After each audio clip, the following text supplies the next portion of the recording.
The receptacle for the gas fireplace fan is considered to be located in the bathroom. This is because it resides within the boundaries of the bathroom space and provides power to an appliance, the fan, that is intended for use within the bathroom. This determination is based on the spatial relationship and the intended function of the appliance. The receptacle requires ground fault circuit interrupter (GFCI) protection. According to the National Electrical Code (NEC), bathrooms are classified as wet locations. GFCI devices are designed to protect against electrical shock hazards that are elevated in such wet environments. Therefore, all receptacles installed in bathrooms must be GFCI protected to comply with electrical safety standards. The switch located by the headboard of the bed does not require GFCI protection because it is situated outside the bathroom, which is not considered a wet location. However, it is advisable to connect the switch to the GFCI protected receptacle in the bathroom. This configuration offers an added layer of safety. Should the GFCI device trip, it will simultaneously cut off power to both the receptacle and the remote switch, ensuring comprehensive protection against electrical faults. It is essential that the fireplace fan motor is rated for use in a damp location. Bathrooms are often subject to elevated humidity levels, which can introduce moisture into the surrounding environment. A fan motor designed for damp locations is better equipped to withstand these conditions without experiencing damage or posing an electrical hazard. Always adhere to the manufacturer's instructions when installing the fireplace. These instructions provide crucial details about proper installation techniques, ventilation requirements, and safety precautions that are specific to the model. Compliance with these instructions is necessary for safe and efficient fireplace operation. Local building codes mandate specific requirements for fireplace installations, encompassing aspects such as fire safety, structural integrity, and electrical connections. Familiarize yourself with these codes and ensure that the installation adheres to all applicable regulations. Engage a qualified electrician to oversee the installation of the fireplace and its electrical components. A licensed electrician possesses the expertise and knowledge to ensure that all electrical connections are made correctly and safely. They can also verify compliance with local electrical codes and conduct necessary safety checks.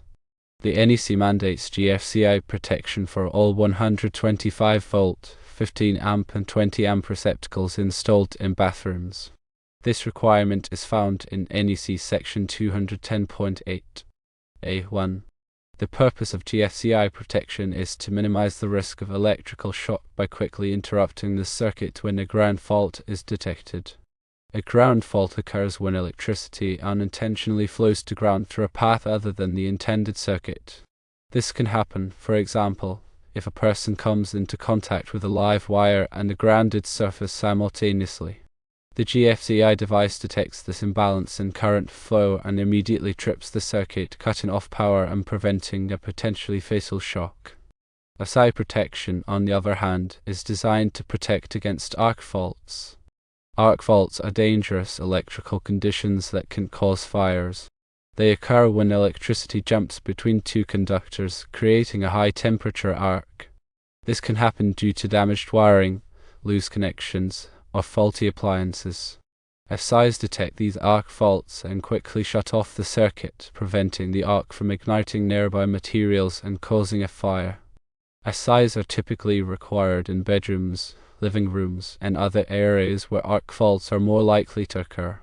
The NEC specifies AFCI protection requirements in section 210.12 A. As the receptacle for the fireplace fan is located within the bathroom, GFCI protection takes precedence due to the wet location. While AFCI protection is not specifically required in this scenario, it is not prohibited either. Some electricians may choose to install a combination GFCI/AFCI breaker to provide both types of protection for the circuit. This offers an additional layer of safety and can help to prevent both electrical shocks and fires. When selecting a GFCI receptacle or breaker, ensure that it is rated for the appropriate voltage and amperage. Most household circuits are either 120 volts or 240 volts. The amperage rating indicates the maximum amount of current that the device can safely handle. It is important to choose a GFCI device with a rating that matches the circuit it will be protecting. GFCI receptacles are available in two main types: standard receptacles and dead front receptacles. Standard GFCI receptacles have the test and reset buttons located on the face of the receptacle, along with the slots for plugging in electrical devices. Dead front GFCI receptacles, on the other hand, do not have these slots. They are designed to protect downstream receptacles and devices. In this case, a standard GFCI receptacle would be the appropriate choice, as it needs to provide a point of connection for the fireplace fan's plug. The switch by the headboard of the bed is not required to be GFCI protected because it is located outside the bathroom. However, connecting it to the GFCI protected receptacle in the bathroom is a prudent safety measure. This can be achieved by wiring the switch in series with the hot wire leading to the fan. When the switch is turned on, it allows current to flow to the fan, and when it is turned off, it interrupts the current flow. If the GFCI device trips due to a ground fault, it will interrupt the current flow to both the receptacle and the switch, de-energizing the entire circuit. This prevents the possibility of someone accidentally touching a live wire while operating the switch. The NEC addresses wiring methods and materials in Chapter 3. It is important to use appropriate wiring methods and materials that are suitable for the location and application. For example, in damp locations, such as bathrooms, it is necessary to use wiring that is rated for wet or damp environment. This type of wiring is designed to resist moisture and corrosion, preventing electrical shorts and other hazards. The NEC also specifies requirements for the size and type of conductors that must be used for different circuits. The conductor size must be adequate to carry the expected load without overheating. It is important to consult the NEC and follow all applicable requirements when wiring any electrical circuit.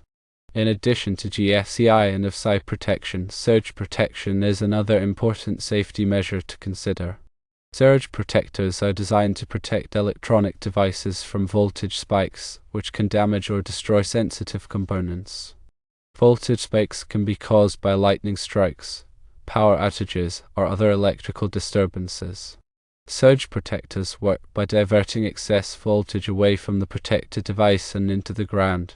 There are two main types of surge protectors: whole house surge protectors and point of use surge protectors. Whole house surge protectors are installed at the main electrical panel and protect all of the electrical devices in the house.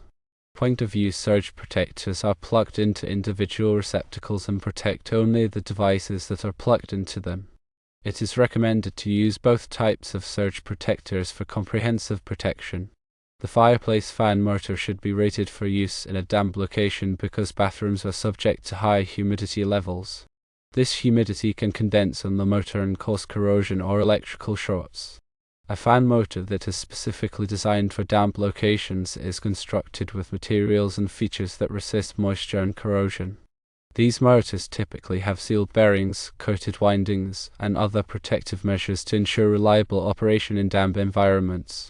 When selecting a fireplace fan motor, ensure that it is rated for use in a damp location and that it meets all applicable safety standards. The fireplace should be installed according to the manufacturer's instructions and local building codes. The manufacturer's instructions provide detailed guidance on how to properly install the fireplace, including ventilation requirements, clearances to combustible materials, and other important safety considerations. Local building codes may also have specific requirements for fireplace installations. It is important to consult with the local building department to determine the applicable codes and to obtain any necessary permits. A qualified electrician should inspect and install the fireplace and electrical components to ensure safety and proper operation. A licensed electrician has the training and experience to ensure that the fireplace is installed correctly and safely. They can also verify that all electrical connections are made properly and that the fireplace meets all applicable safety standards. Engaging a qualified electrician is essential for ensuring the safety and reliability of the fireplace installation. When working with electricity, always take necessary safety precautions. Firstly, turn off the power to the circuit at the breaker box before working on any electrical components. Secondly, use insulated tools to prevent electrical shock. Thirdly, never work on electrical equipment when you are wet or standing in water. Fourthly, if you are not comfortable working with electricity, hire a qualified electrician. Fifthly, always double-check your work to ensure that all connections are tight and that there are no exposed wires. Sixthly, follow all applicable safety codes and regulations. These precautions can help to prevent electrical shocks, fires, and other hazards. The National Electrical Code, NEC, is a comprehensive set of standards for electrical wiring and equipment. It is updated every 3 years and is used by electricians, inspectors, and other professionals to ensure electrical safety. The NEC covers a wide range of topics, including wiring methods, overcurrent protection, grounding, and equipment installation. It is important to consult the NEC and follow all applicable requirements when working with electricity.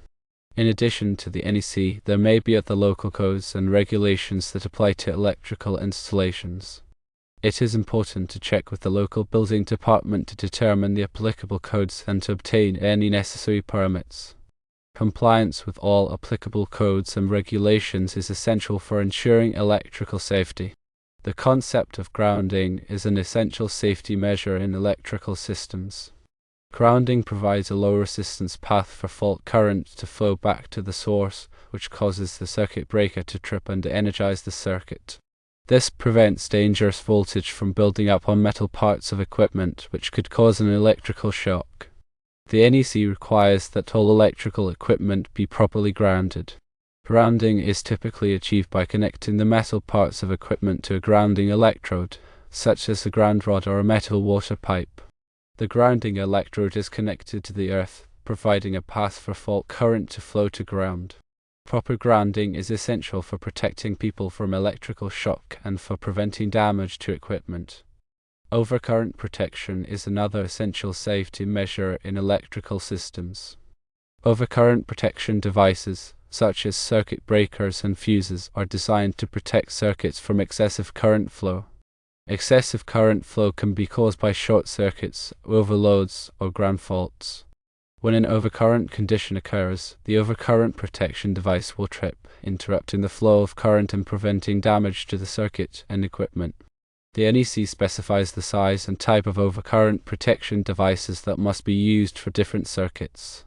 Proper overcurrent protection is essential for preventing fires and for protecting equipment from damage. Electrical panels are the central distribution points for electricity in a building. They contain circuit breakers that protect individual circuits from overcurrents. Electrical panels must be installed and wired according to the NEC. It is important to keep electrical panels clear of obstructions and to label all of the circuit breakers. This will make it easier to identify and shut off circuits in case of an emergency. Electrical boxes are used to enclose electrical connections and to protect wiring from damage. Electrical boxes must be made of metal or plastic and must be properly grounded.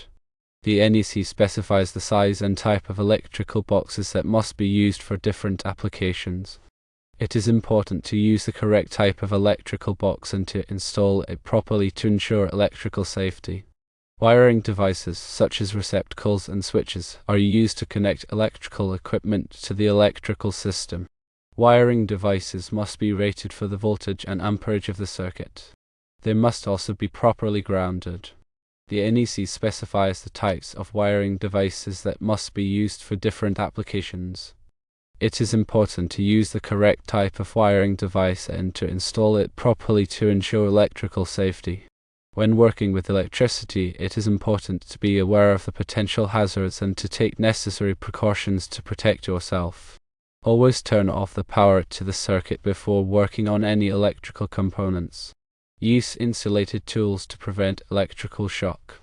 Never work on electrical equipment when you are wet or standing in water. If you are not comfortable working with electricity, hire a qualified electrician. Follow all applicable safety codes and regulations. By following these precautions, you can minimize the risk of electrical shock, fires, and other hazards. In summary, the 120-volt receptacle for the gas fireplace fan located on the shared wall between the master bedroom and bathroom is considered to be in the bathroom. It requires GFCI protection due to its location in a wet environment. The switch by the headboard does not require GFCI protection, but connecting it to the GFCI protected receptacle enhances safety. Ensure the fan motor is rated for damp locations, install the fireplace per manufacturer instructions and local codes, and engage a qualified electrician for inspection and installation to guarantee safety and code compliance.